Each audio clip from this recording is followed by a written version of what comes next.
In this exercise tutorial, I'm going to be showing you how to do a stabilization squat. And for this, I'm going to be showing you it on a Bosu.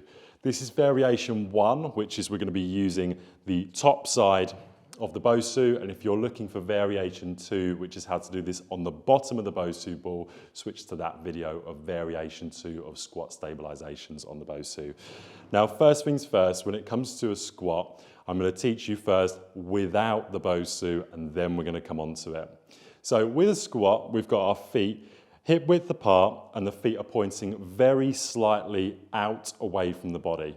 What I want you to focus on with a squat is bringing the hips back and at the same time tracking the knees in line with the second toe.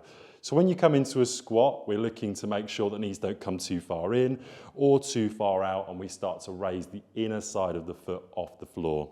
So I'm going to come and sit back into my squat position, track the knees in line with the second toe, and you can come down as low as is comfortable.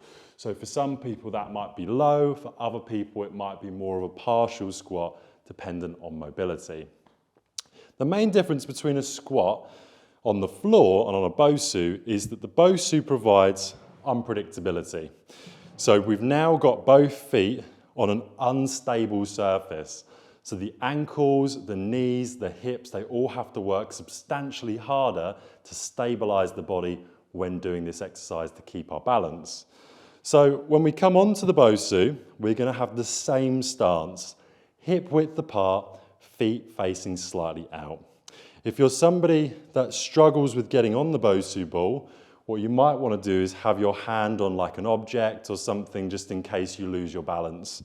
From here, you're then going to come back, keep your knees in line with the second toe, and come directly up. You can decide to do this with your hands like so. You might prefer to have the hands out for a harder variation, or alternatively, you can have your hands to the side. You'd repeat this for your desired amount of sets and repetitions.